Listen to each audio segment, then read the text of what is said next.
When we hear the word bullying, our minds usually jump to kids in a schoolyard. But what's happening in Malaysia is something else entirely.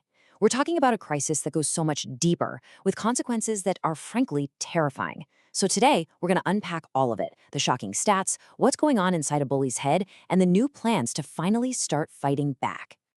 And let me be clear, that is not an exaggeration. It's not for dramatic effect. The horrifying reality is that, for some, what starts as bullying ends in tragedy. To really understand what's at stake, you have to hear one of the most devastating stories in the nation's recent memory. Meet Zulfarhan Osman Zulkarnanan. He was a 20-year-old naval cadet. His classmates accused him of stealing a laptop. And for that, they tortured him. I mean, look at these details. Over 2 days, they burned him with a steam iron on nearly 90 different parts of his body. 10 days after that ordeal, he died. The court case took years, and in the end, 6 of them were sentenced to 18 years in prison, not for murder, but for culpable homicide. This case just ripped the blinders off for the entire country, showing how extreme bullying can get. Zulfarhan's story, as absolutely horrific as it is, it's really just the tip of a massive, hidden iceberg. The problem of bullying in Malaysia has become a kind of shadow epidemic, and when you see the numbers, you'll understand why. They are just staggering.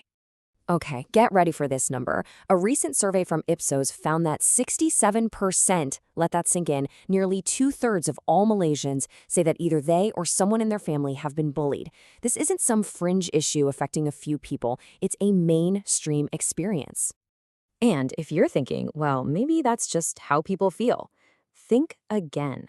The official data from the Ministry of Education tells an even scarier story. We're looking at a terrifying climb. From less than 4,000 reported cases in 2022, the number has more than doubled in just a couple of years. This problem isn't just bad, it's getting worse fast. So where is all this happening? Well, school is the big one, no surprise there, at 65%. But this is not just a kid problem. Look how it spills out into the rest of life. 41% happens at work, 35% is online, and this one is just heartbreaking. 24%, nearly a quarter, happens inside the family. It's not a school problem, it's a societal one. But here's the number that, for me, is the most devastating of all. For all these thousands of cases, for all these places it's happening, there's mostly silence. A staggering 72% of students who are bullied in school never tell anyone. They don't take any action, they just suffer alone. And that silence is exactly why this crisis keeps growing in the dark. All right, so we've seen the what's and the where. We know how big this is. But to have any hope of fixing it, we have to ask why. And that means we need to get past the easy stereotypes and actually try to understand what's going on inside the bully's mind. It's the simplest explanation, isn't it? Just to label them as bad kids, pure and simple. But when you talk to psychologists, to the experts who actually work with these kids, they'll tell you the real story is so much more complicated, and honestly, so much more tragic than that. This quote from psychologist Dr. Zhao Shenjian just flips the whole script. It completely reframes the question. Instead of asking what's wrong with the bully, it forces us to ask what happened to them. See, bullying doesn't just spring out of nowhere. It's usually a symptom of much deeper issues.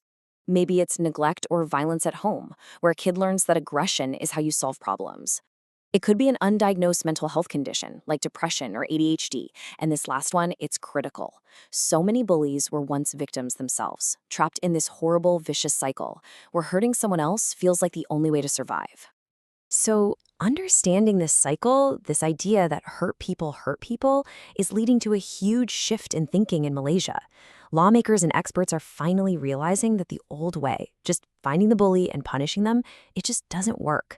So a new, much smarter plan is taking shape. Right now, this is the official procedure in schools. It's called 137. A case gets reported within a day, investigated in 3, and resolved in 7.